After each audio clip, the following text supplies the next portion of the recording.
Hello, everybody. Welcome to another episode of How's That, the Cricket Podcast with me, Josh, and Lily. Hello.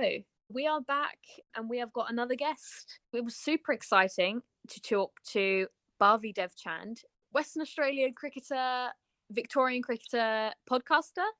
Yes. Turned podcaster, yes. Yeah, so Bhavi, she played quite a lot for Western Australia, a lot of her childhood and adult years as well, and then moved over to Victoria and then just played Premier and club cricket and is now a podcaster. So yeah, Bhavi has her own podcast called The Inside Edge. She has guests on and they talk about professionalism and elite sport and mental health and all that kind of business. But if you want to go and listen to Bhavi's podcast, feel free. But this interview was really interesting. It was a bit of one of those reality check kind of ones where you realize that you're not alone, because her story is, I would say, unique, but I doubt it is, because it's something you don't ever hear in the media in sport. But I'm sure so many other people have gone through the exact same thing, but they just don't talk 100%. about it. Yeah, 100%. It's definitely something that other people have gone through, and it is very hard to talk about sometimes. So people don't really like to talk about it or can't talk about it. And it was really good to hear that side of it, because you never hear it in the media. Media never really report on it. So, no, it was really awesome to see that side of what a player kind of thinks and goes through when they get delisted. Yeah, so we'll just jump straight into the interview. So we hope you enjoy our interview with Bhavi Devchand.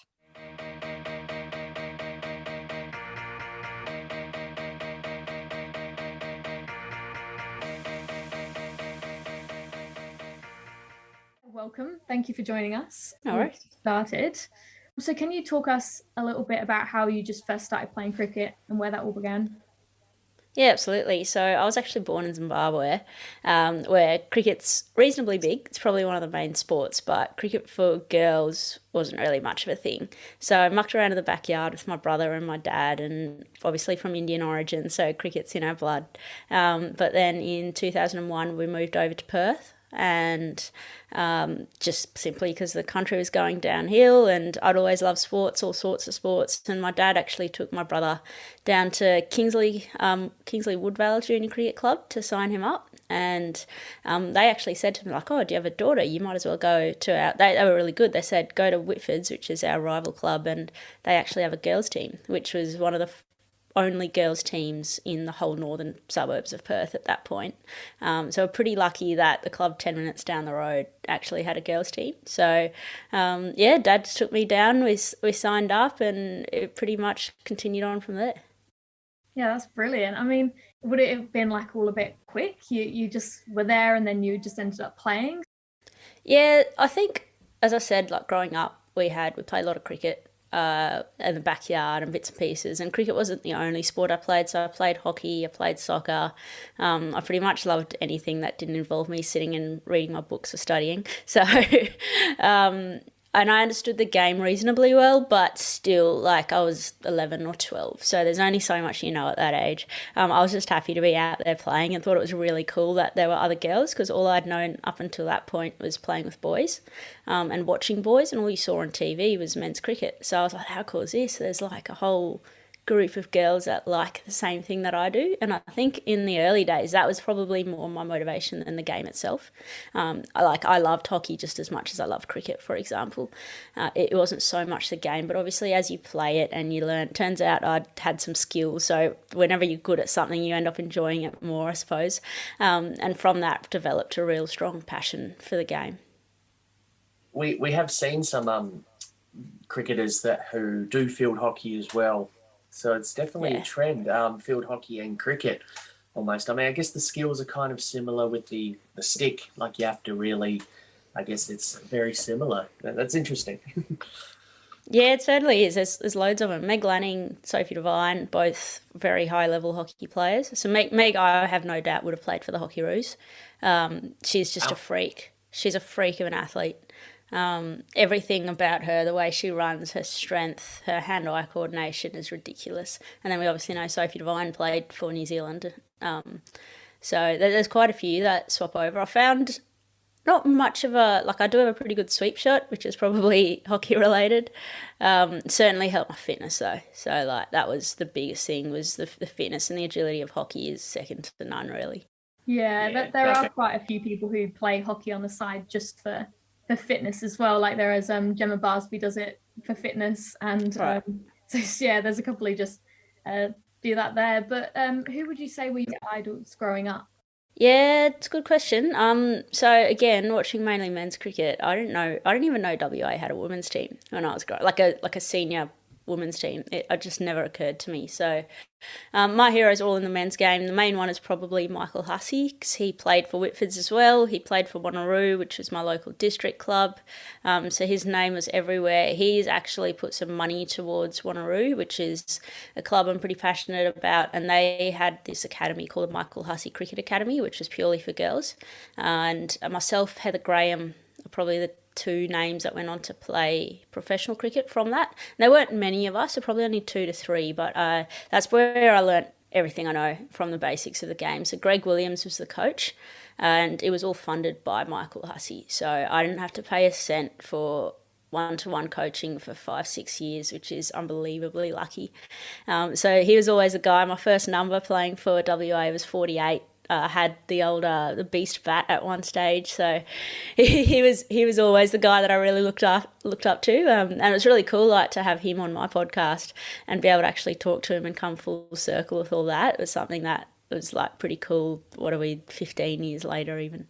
It's so good to see the cricketers that make it and then give back to their communities, and it's so special. And that's fantastic to hear that you got your start through cricket with something like that. That's great.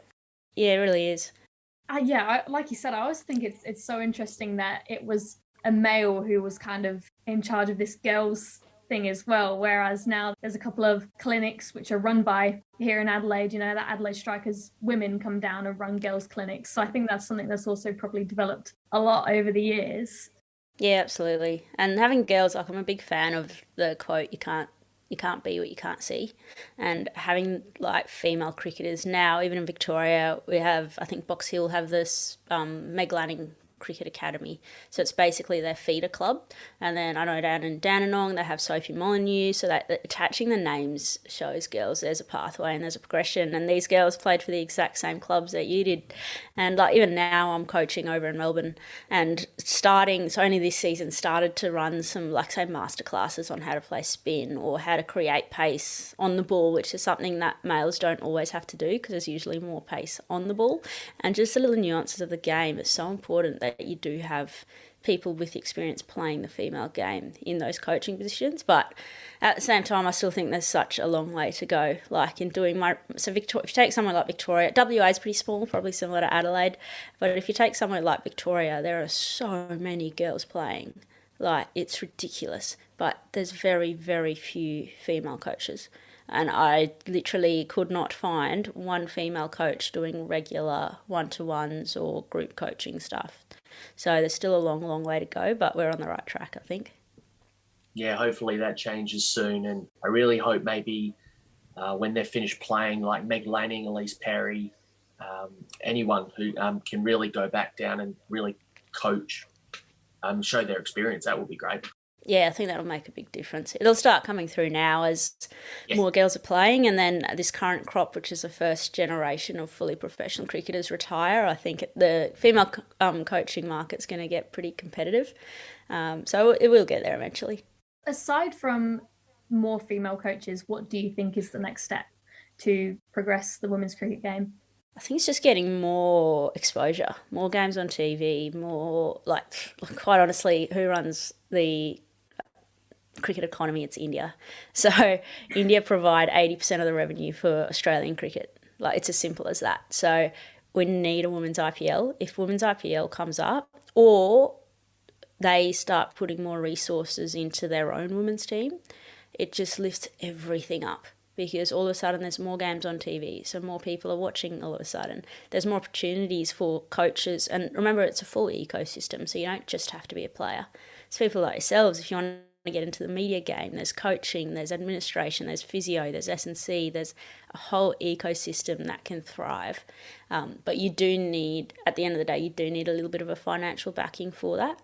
So I think one part in terms of the big picture is a women's IPL has to start up within the next 2 to 3 years, and I think it will from what I've heard. So we're looking, 2 to 3 years max, and that should happen.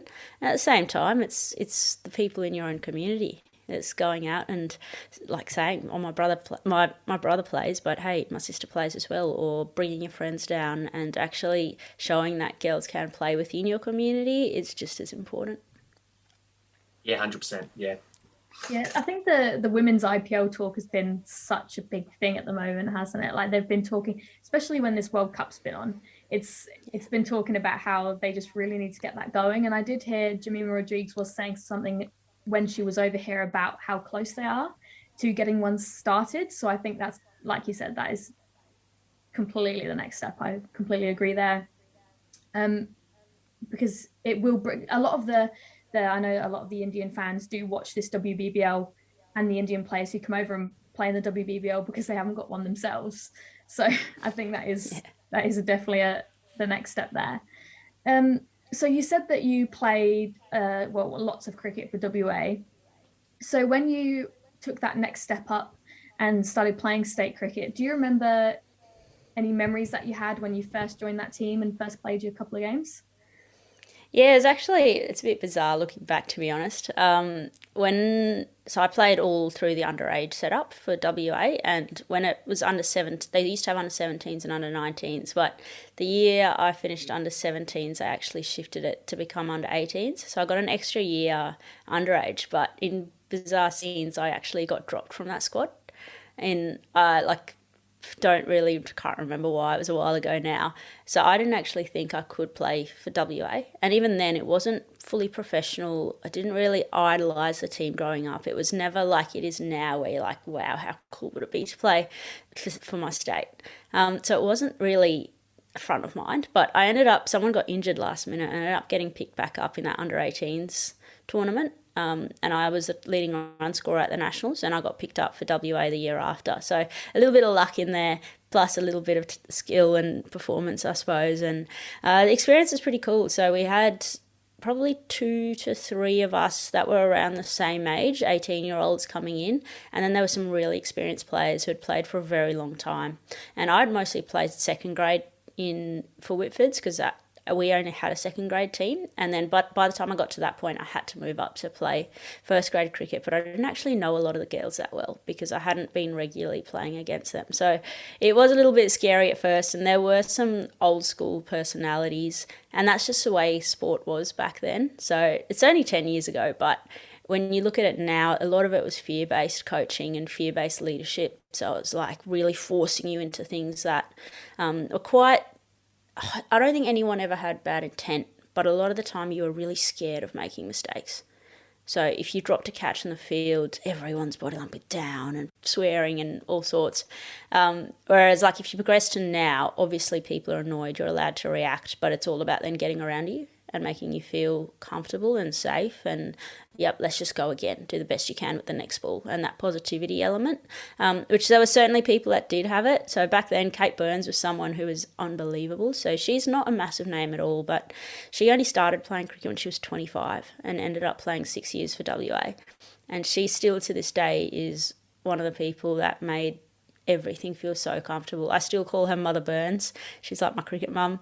And she's someone that really taught me about leadership and the importance of making people, particularly when they're young or new, feel really comfortable and feel really safe, and that it's okay to make mistakes. But you just got to learn, and it's about the attitude that you bring.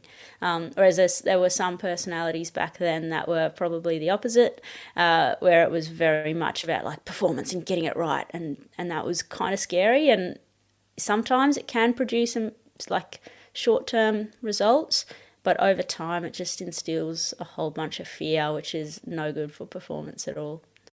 Yeah, it's one of those things again where it's just what's changed over time and what the ultimate goal with playing is now. So you did play a bit for WA. Is there anybody in particular who would be a name that's quite known? Who was your favourite teammate that you've ever played with? Yeah, we were pretty lucky back then. So we had a few good internationals. The first one's probably Nicole Bolton, who's I've grown up with. She's almost been a bit of a mentor for me from when I was 16. We trained together. She taught me what it means to work really hard. And then we had some really cool internationals. So Charlotte Edwards came in. We played with her for a year. Susie Bates for a couple of years. A whole bunch of so back then, Kate Cross, Amy Jones, Natasha Farrant, they were all really early in their career and they were coming over for that overseas experience. And to see them now playing regularly for England is pretty cool, because at the start of their journey, they were all on the fringe. So they were in the academy or they'd just played a couple of games. Amy Jones was always under Sarah Taylor. And to see them come in, bring in really good energy, work hard and get to where they are now too is pretty cool.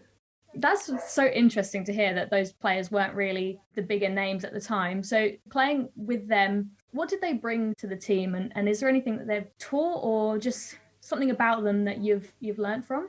Yeah, absolutely. So our coach back then, Steve Jenkins, he had a rule that we only ever bring people into the squad if they satisfy two things. So firstly, they have to be a better cricketer than any cricketer that's available locally. So we can't just take a place for the sake of just because they're an international. And the second thing is that they had to bring something really positive off the field. So they had to be good people. So if they didn't tick those two boxes, we didn't bring them in, which the second box of those is why we learnt so much of these people. So obviously Charlotte Edwards is a superstar. We called her the Queen. Sky Sports was following her all around. It was quite amusing. And she's a superstar, naturally. So she doesn't really need to show how good she is or anything like that, but at the same time she never really had to go out of her way to help us, but she did. So no matter what, she came in, and she's deeply competitive. So she's another one I've had on my podcast, and you can actually hear how obsessively competitive she is. So even though she came in, she could have just floated about and whatnot. One, she wanted to win, but two, she really cared about helping other people. And those two things aren't mutually exclusive. And that's probably the difference from some of the people we had early doors in WA, in that it was you can be a good person and want to win. And that's what Charlotte Edwards brought along really well. And then Kate Cross and Amy Jones was really cool because they weren't actually huge superstars. So Susie Bates and Charlotte Edwards, we sat back and almost put them on a platform, and it's hard to sometimes actually relate to them all the time because we idolise these people. Whereas Kate Cross and Amy Jones, they were good, they were really good cricketers. They were better than most of us, but they were all Amy's a year younger than me, I think, and Kate Cross is a year older than me, and so we could really just relate to them as people. But what they did teach us was the work ethic side of things. So they came over and they really worked hard, and that's just obviously been instilled in them in the England Academy and bits and pieces like that. And at the same time, they love to have a good time with us. So again, it showed us that having a good time and working hard aren't mutually exclusive either. So you can do both of those things. And now they're playing in the World Cup on everyone's TV, I think it's quite just shows the roots and where people play and where people get their experience and where people start from, really. Now you are quite open with talking about how you've been in and out of teams. So can you talk to us a little bit about what happened with maybe the end of your WA journey? Yeah, so basically I had been obviously really passionate about cricket, and Big Bash came along in, I can't remember what year, I think it was 2014 it came along, and I'd always been kind of on the fringe. So I was always in the group of, say, 13 that would be travelling, but I'd always be running the drinks. So I played 22 games of cricket in 8 years, and that's out of available, say, 60 to 90 games of cricket. So I've effectively played 15% of games that I could have, but I was in and around it the whole time. And I was 4 years older than the group of really good kids coming through, but because they were really talented, so we're talking Heather Graham, Piper Cleary, Chloe Paparo, these girls that have established really strong domestic careers now, I'd just run the drinks, but I'd sit and watch each of them overtake me. So rather than me thinking, oh yeah, I'm the next player in, an older player retires, what would happen is this younger player would just jump me. And I started to really struggle with that. And I tried to get better, I did, but when I had the opportunity, I put so much pressure on myself to perform that I never really got that consistent performance, nor did I get consistent opportunity, but that's just the way elite sport works. So it was really hard to build any momentum. And then I missed out on the first Big Bash squad by like 1 spot, but they're like, yep, you can train on with us. And then second year, the exact same thing happened. Third year, the exact same thing happened again. So like you're constant. So I was with WA the whole time. You're training with them. You're in and around it, but you're not in the squad. And that really cut me. Like I struggled so much during Big Bash time. Like Big Bash time was the hardest because it was on TV. Everyone's talking about it, and you're just sitting there like so close yet so far. And that's 3 years of your life. And the fourth year, the exact same thing happened. Do you think 4 years is a very long time to be putting everything into? I'd given up some full-time jobs. I was working like a pretty tough job just because it fit around cricket. And I just kept almost what I perceived as failing to make the squads. But I got lucky in Big Bash 04. We had like 4 different injuries, and then I finally got the call up and played a few games, which was pretty cool. And then did okay, played more as a leg spin bowler. And then in 50 over cricket, I opened the batting every game that year, ended up being one of the leading run scorers for WA.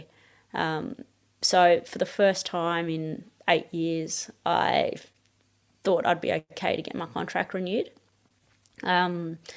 Whereas every year prior I was like, nah, I'm probably going to get dropped. But bizarre in the way things happen. Again, it's elite sport in that WA did pretty badly that year as a team. We did terribly. I think we lost every game or close to it.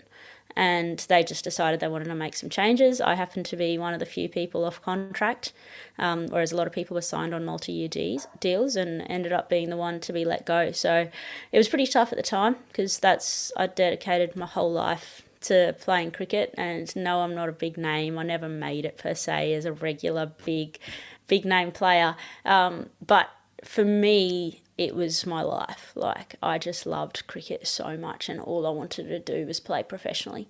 And yeah, so it ended up being one of the toughest periods of my life. I remember getting that call, and I reckon I cried every day for about a month. I was lucky when I did get the call. I was with my dad, so he was really good and supporting me. The girls were great. They all got around me. But as it normally is, once you get back that initial period, everyone looks after you. But as you get back into normal life, everyone else goes into pre-season, and you're just like, all right, well, what do I do now? I spent literally 13 years. Since I was 13, I'd been going to the WACA for pre-season in June. So now you're just like, okay, well, what now? So you're just left with this emptiness. But in hindsight, it is by far and away the best thing that's ever happened to me. I was playing with so much fear. I was playing, and the coach, to her credit, Lisa Kitely, at that time, we went for a coffee shortly after, and she just explained to me, she goes, look, you've got talent, you work hard. Here's some numbers, you work harder and do more work than anyone else in the entire squad. But there's just something missing when you're out there performing, and I think you need a new environment and a change in environment to work out what that is. And I didn't understand her at that time, but deep down I knew she was right. And basically at that point I thought I'd lost everything, but the irony was that I actually had lost myself many years prior. So I'd lost that little girl that used to play because she loved it. Even the teenage girl that used to actively love learning at the Michael Hussey Cricket Academy, learning about the game, what different shots can I play, how can I be better here, how can I learn this combat, the actual fun of learning a sport, even though you fail and then you go again. And when you're 15, you get out, yes, it's annoying, but you don't get depressed and wonder how it's going to affect your life, do you? You just go to your coach and work out how to get better. And I'd lost that, which is the essence of life in a sense. And I don't think I ever would have realised that if I didn't get dropped. So when I did get dropped, I ended up, the first thing that probably changed everything was Nicole Bolton put me in touch with Noddy Holder. Have you guys heard of Noddy? No, I haven't. He's we call him Yoda. So he's a mysterious man. There's nothing about him anywhere, with the exception of the fact that almost every cricketer he's coached has played Test cricket. And he doesn't take any money for coaching. He doesn't put anything online. He doesn't advertise.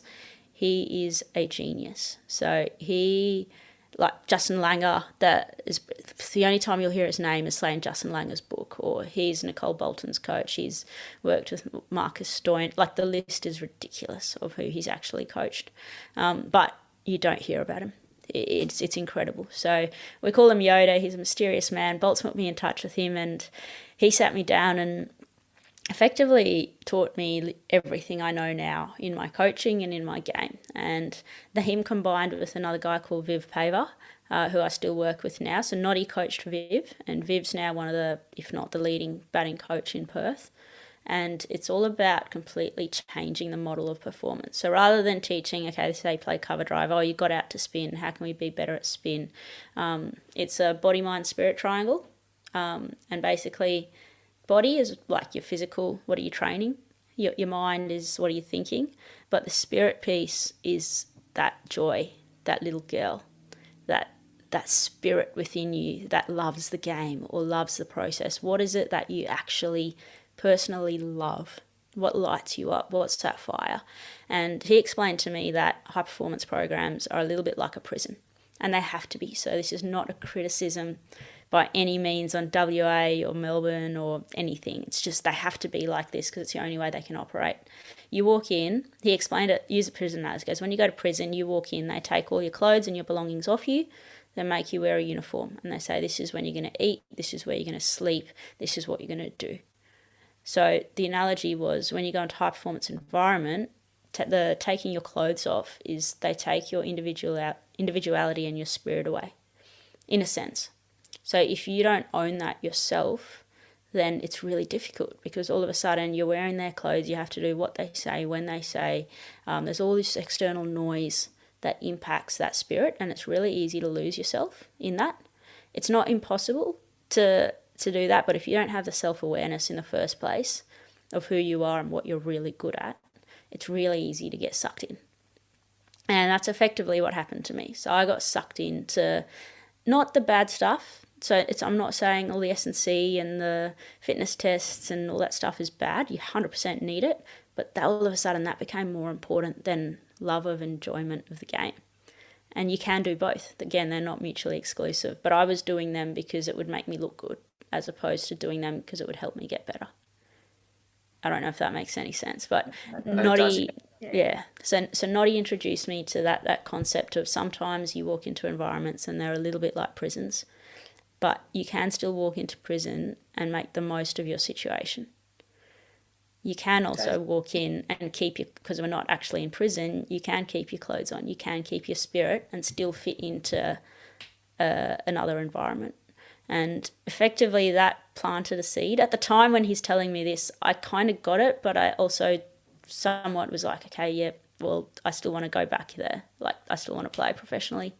And then over the rest of that year, it was just incredible. One thing led to another. I went over to Ireland to play club cricket, have a bit of fun. Like, honestly, it's not that big there. It was 6 weeks.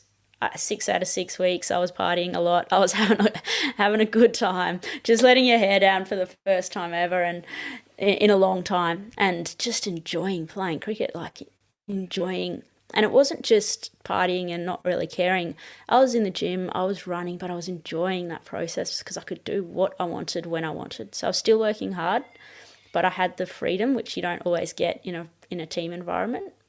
And then I also went to India with cricket mentoring, which is a coaching group, which are quite big online now. And we took a group to India, and it was unbelievable. It was just a massive slap of perspective. Like, you've got families of fives living literally on the street. We went to an orphanage, and the funny thing at the orphanage is that these kids had nothing. They had no parents, they had no home, they had nothing at all. But they actually, were happier than we were. And you're like, hang on a minute, how does this work?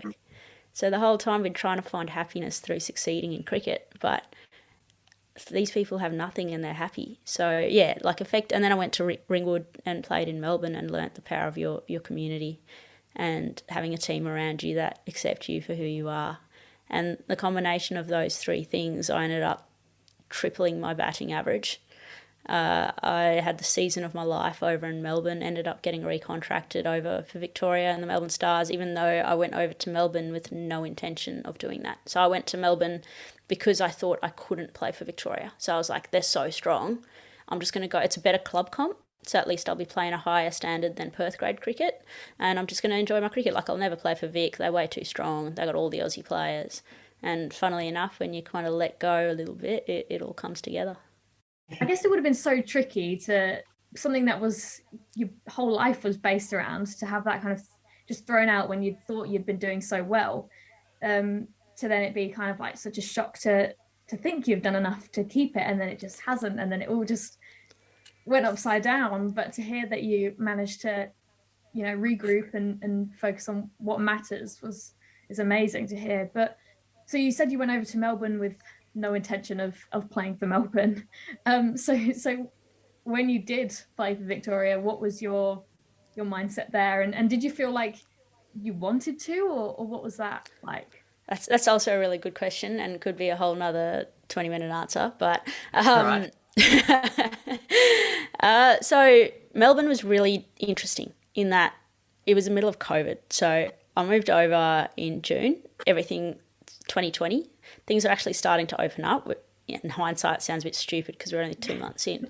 And I was like, cool, that's fine. Then obviously the big lockdown hit in Victoria, which was the worst one they've had, I think. And but the best part of that was we had an exemption to train. So there were no games on or anything like that. But the Aussies weren't playing. There was no international cricket. So we got 5 months of training with literally Elise Perry, Meg Lanning, Soph Molyneux, Georgia Wareham, Taylor Vlamick, like Kim Garth came over. Like, you literally got legends with you, which, yes, they play for Victoria, but in a normal season, they're just not around much at all.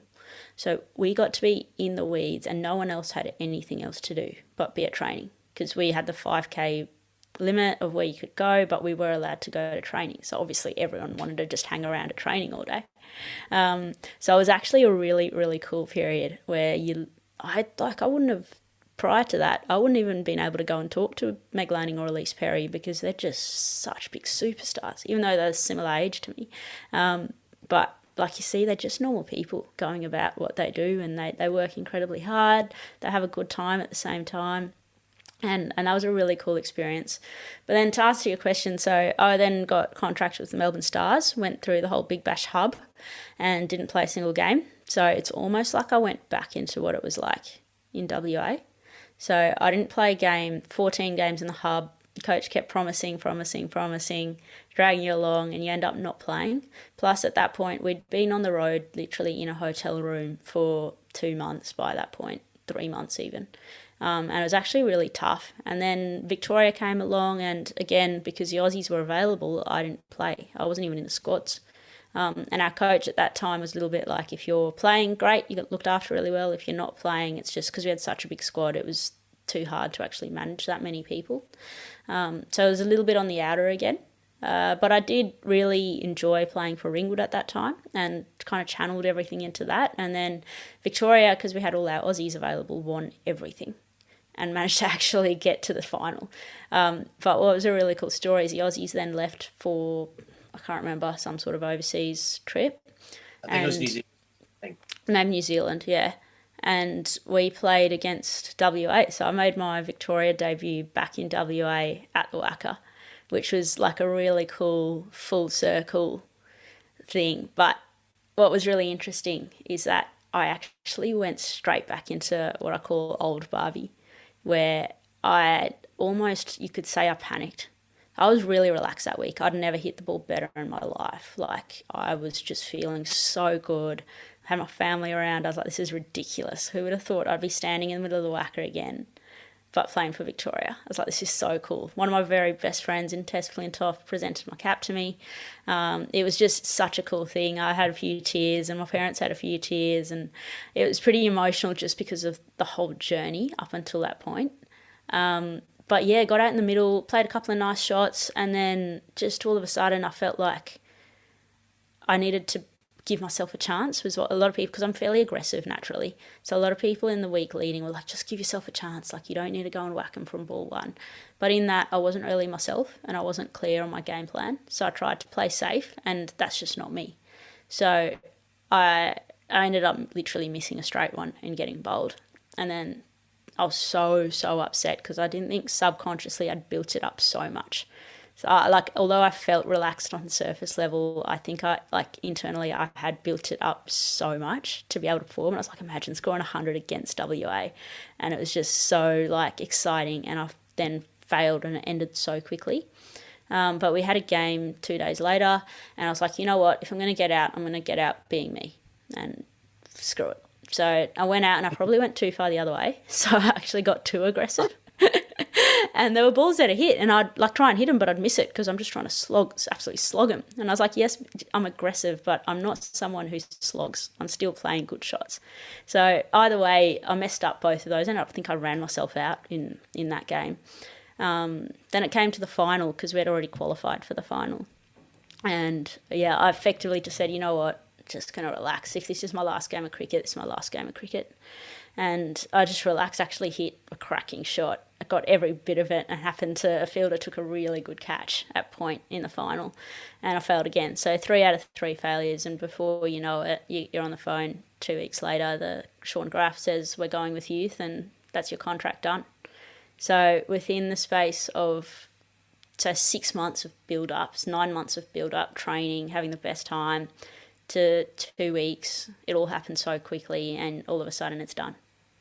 So it's pretty brutal sometimes, but at the same time I think that's kind of the cool part. So the first part, everyone's like, oh great, like you performed really well and you got back to where you want to, but at the end of the day it's more about the journey and it's more about the being rather than the doing. So yes, it hurts, yes, I want to play professional cricket, of course you do, but I think it was another life lesson, like just slapping you in the face until you actually learn it, and that it's not always about that end game or the destination of, yeah, I've made it, or the whole I've made it kind of thing. It's not always about that destination. It's actually about what are you doing in between.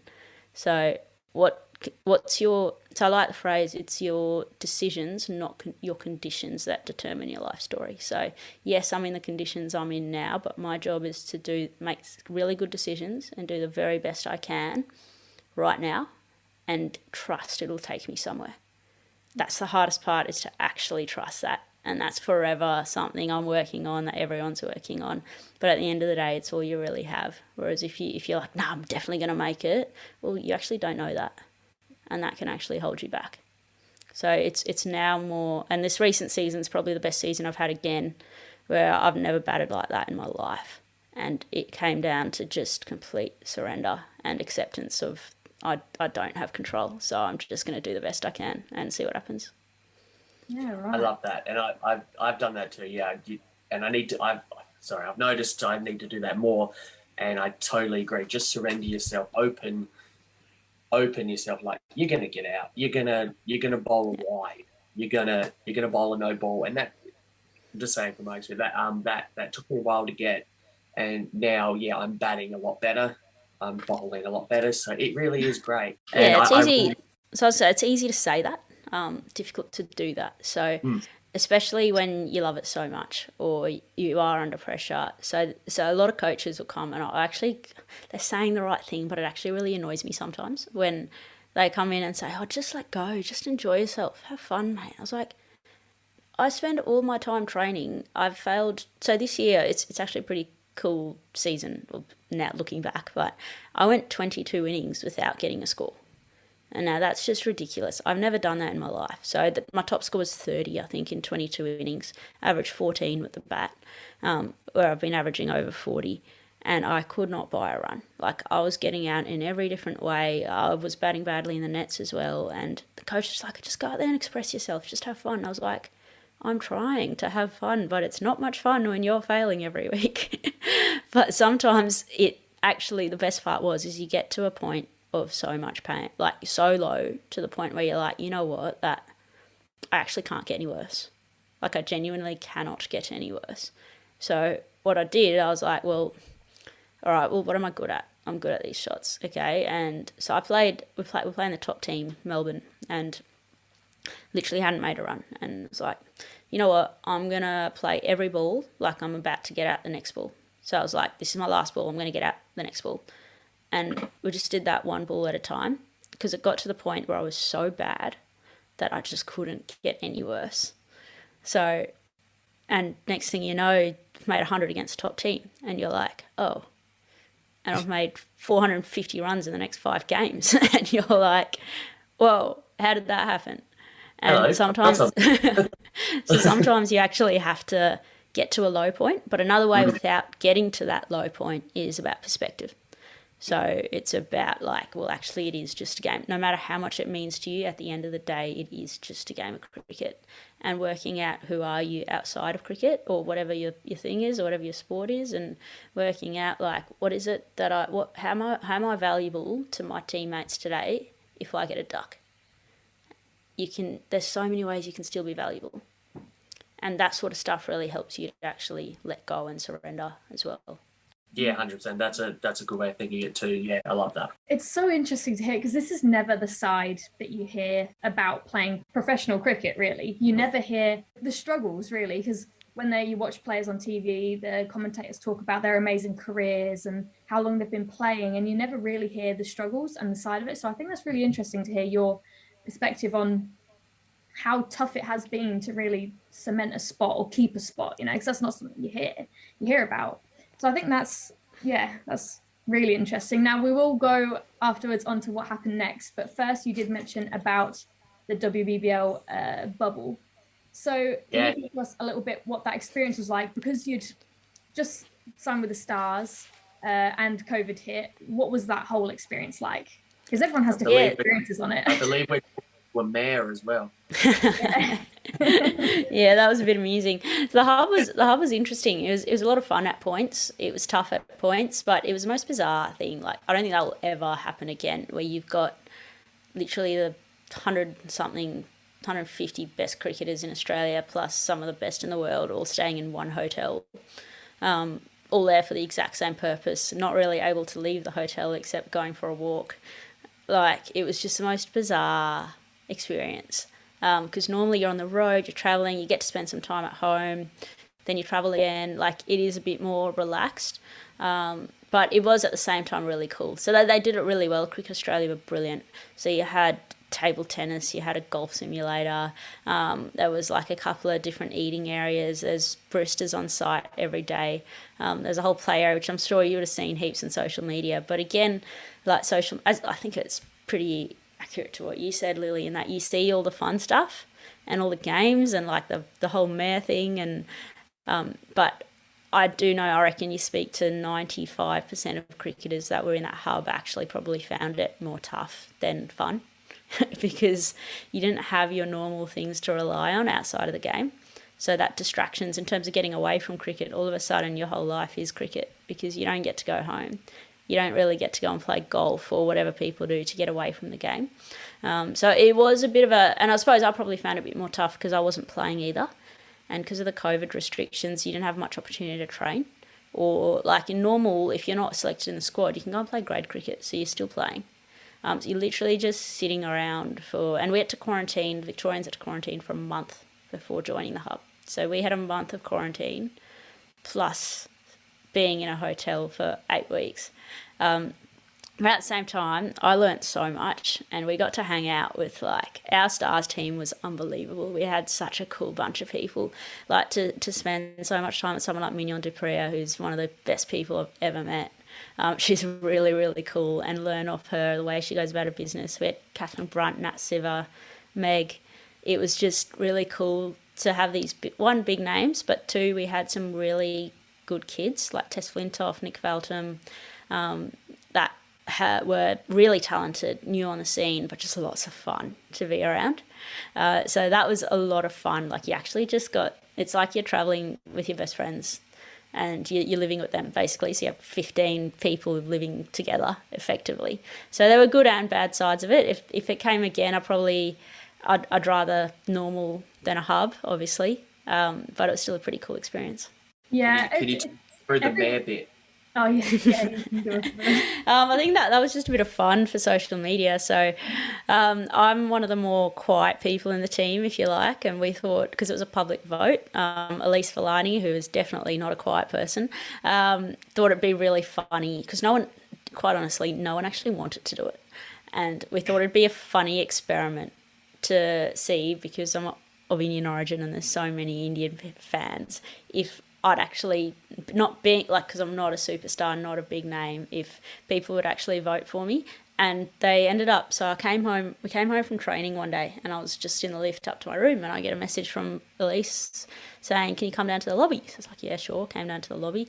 There's her and Holly Furling with cameras, videos, and they wanted to do this whole promo video, which then they posted to their social medias and Big Bash, Women's Big Bash reposted it. So you're talking tens of thousands, if not hundreds of thousands of viewers. And that video actually went completely viral. And I ended up winning the mayor, which was quite amusing, because we didn't think I'd go close. So I was like, yeah, it's a joke, whatever, let's do it. And then all of a sudden I had this unwanted attention on me, but it was all a bit of fun in the end. Yeah, no, that's good. You needed that. It was hilarious, the video. Yeah. I gotta say, it was very amusing, very amusing. But you said that it was tricky for you not getting a game while being confined to this one space. And I know a lot of the younger players, which obviously we've spoken to Ella Hayward, and she was fine with the whole bubble experience, because it wasn't something it was her first experience of being in the WBBL. So to kind of have that as your first experience, but for you that was something completely new for the maybe a bit more senior players. That must have been really tricky. Yeah, it was new for everyone, and it's really interesting. So a lot of the younger girls found it a lot of fun, because this was like, if you're looking at it like, how good's this? You're around the best cricketers in the world. You're with your mates. There's table tennis. There's all these games we can play. We get fed for free. You're literally playing in the Big Bash. Like, it is, there's a lot of fun stuff there. And I think that's something some of us older players can actually learn from that, in that they just absorbed into, it comes back to what I said earlier, like, it's your decisions, not your conditions. So the younger kids absorbed into that, like, how good's this? Let's just enjoy it for what it is. Whereas a lot of the older players were like, oh, it's just shit. Like, I can't see my family, I can't go and do it, like, I can't go, and like, you're looking at all the stuff you can't do. Whereas a really cool lesson is someone like Ella, and you're like, hang on, it's the exact same, we're in the exact same situation here. But one person's really enjoyed it and the other one hasn't. So it's like, well, it's actually, again, it's the decisions that you're making and the perspective that you take on things that changes your experience of it. Yeah, we did say it did look quite like just a WBBL hotel. It like a hotel that you could go and stay at. And I was it like, was, yeah. I would not mind. They redid, you probably would have seen it on some social media, like all the stairs, the pillars, everything was like painted in team colours, and it was literally like a WBBL hotel. It was bizarre. I mean, look, I can completely understand the whole tricky side of not being able to see your family, but it, like, from a viewer perspective, it did look like quite a bit of fun, and and to have that kind of that mare stuff as a bit of a light-hearted way to kind of take in the experience would have been, I guess, just a bit of fun as well, because there's not something you can say. Not a lot of people can say they're proudly the village mayor. It's a good point. To the resume. Yeah, that's a good point. Yeah. So after that, what happened then? So after that WBBL season, where did you go from there? So that's like, following that was playing for Victoria, which we've spoken about already. And then lost my contracts with the Stars in Victoria last year. So decided to come back to Perth for a few weeks. Was meant to go over to Ireland and play and coach over there, but again, COVID was still hanging around pretty strong, and I needed a special visa, which didn't come in time. But another silver lining is I ended up getting 6 months in Perth with my family, so that was really awesome. And again, it was almost similar, off contract again, different experience this time, had way more perspective. It sounds bad saying it didn't mean as much, but playing that 1 year for Victoria wasn't like my whole 8 years or 13 years dedicated to WA, so it didn't sting as much. But it's really cool. Like, spent time with my family. Started playing hockey again, so played a full season of hockey, which was first time in 10 years pretty much. It's a lot of fun. And then I went back to Ringwood again last year and played for Ringwood in Victoria, and just run my business on the side, which is effectively a lot of coaching and podcasting, similar to the themes of what we've spoken about. And as I mentioned, I've just found like a lot of coaches are still coaching technique, whereas that's not what performance is.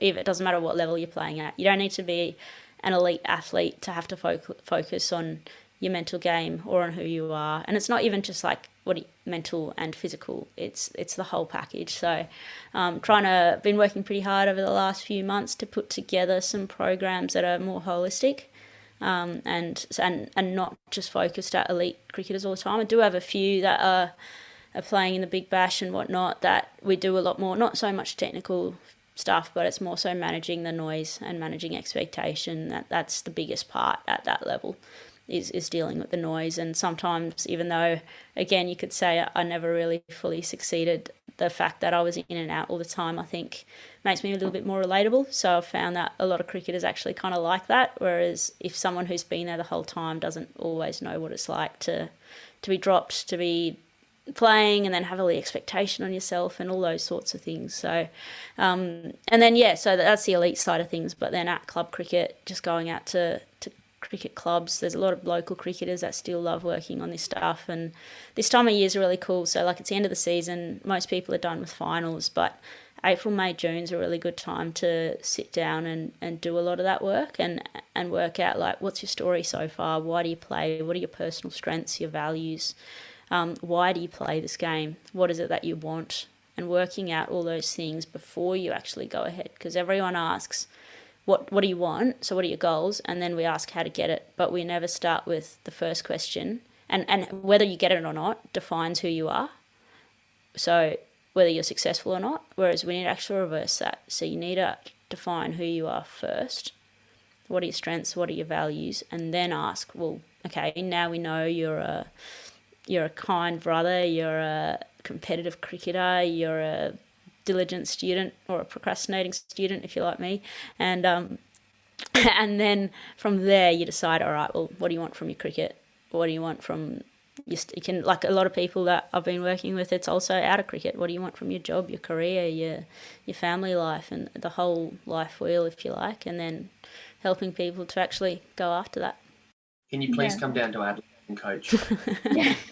I actually am thinking I might pop in next season, so and tee up some stuff over the weekend. So I'll be I'll there. let you know. I'll be there. Easy.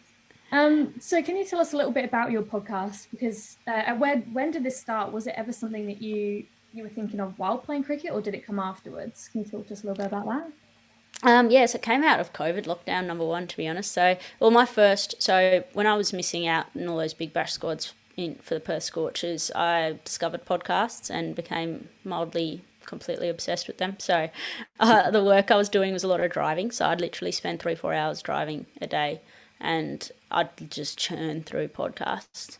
And I quite honestly completely changed my life. So listening to podcasts, having access to people that thought on a different level, that were thinking like the conversation we're having today, that it wasn't just about the real surface level stuff. And that completely changed my life and my perspective. So Nicole Bolton had always said that I needed to start one. Got to lockdown, had absolutely nothing to do, and decided to go ahead and do that. So it started with, Nicole Bolton was the first guest, and she's had a lot of deep mental health struggles and probably still does to an extent, and has been really open and vulnerable with it. So I haven't actually listened back to that first one, but I'm a bit scared to, because I don't reckon it was any good. As to say, you got to start somewhere. But she has an amazing story to tell, and from there it's just like, I was like, seeing it's stupid, I've got access to such cool people. It's stupid not to do it, almost.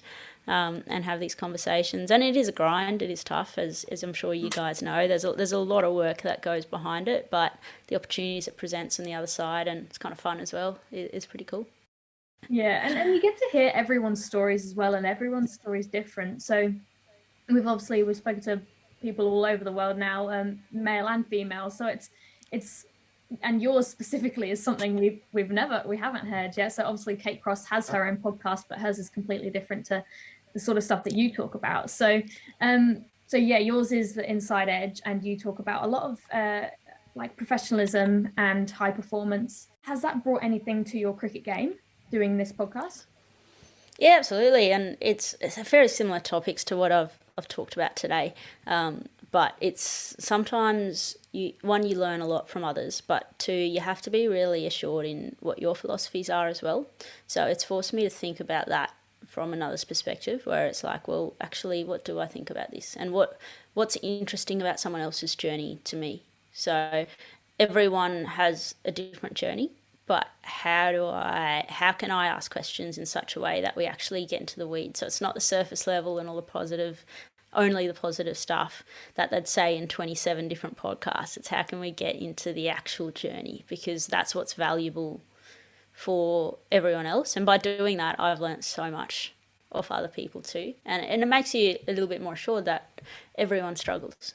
So it's okay. So it's actually okay to go. The ups and downs are, like you're literally talking to some of the best cricketers of all time, and they talk about how much they've failed. And you're like, hang on a minute, I can't expect myself to succeed all the time.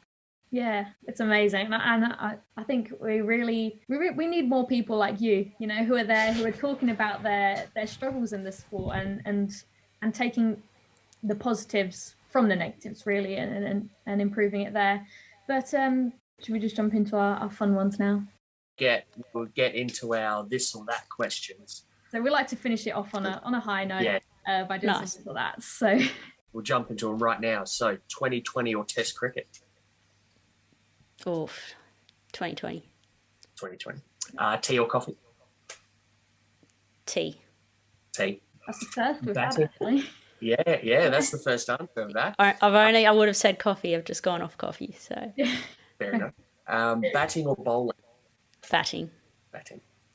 Horror or comedy? As in movies? Comedy. TV shows or movies? TV shows. Perth or Melbourne? Perth. Yeah. Perth. Good question.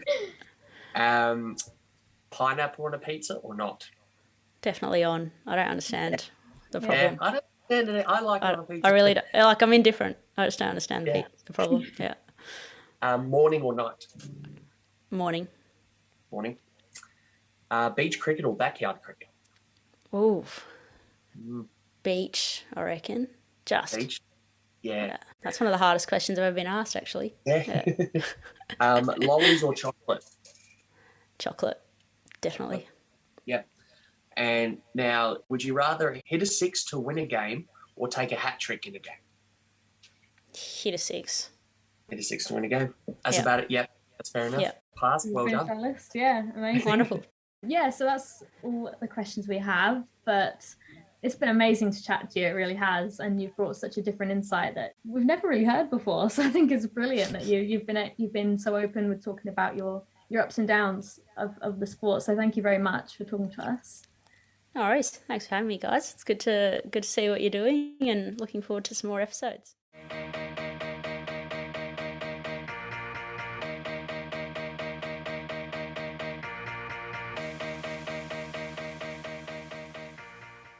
That was a deep one, wasn't it? That was It got deep. Got deep.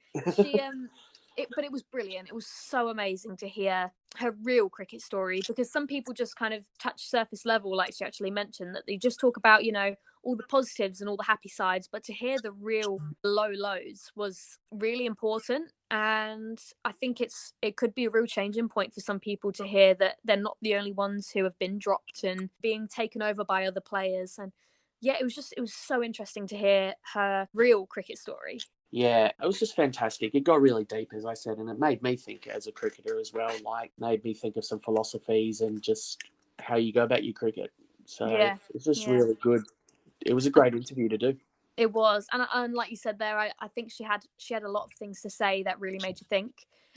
So we actually really hope that some of the stuff that Bhavi said was quite eye-opening, and that, it helps you to understand yourself better as a player, but not just as a player, but as a person as well. She got quite caught up in playing rather than actually being herself. So I think that was, again, really, really important. And I'm so grateful that she opened up to us about the story, because it can be such a hard thing to talk about, like we said at the start. So yeah, I'm feeling very, very grateful that she was willing to take the time to talk to us about the ups and downs of her cricket career. Yeah, like you said, hopefully that helps some people who are struggling with their cricket and just, never give up.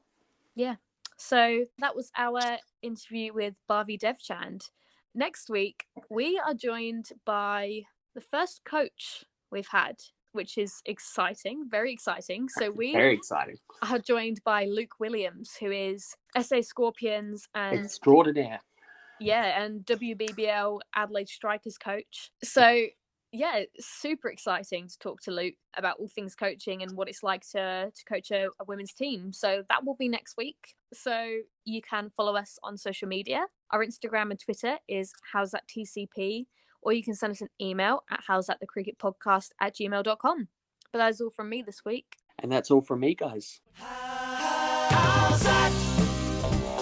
You messed about.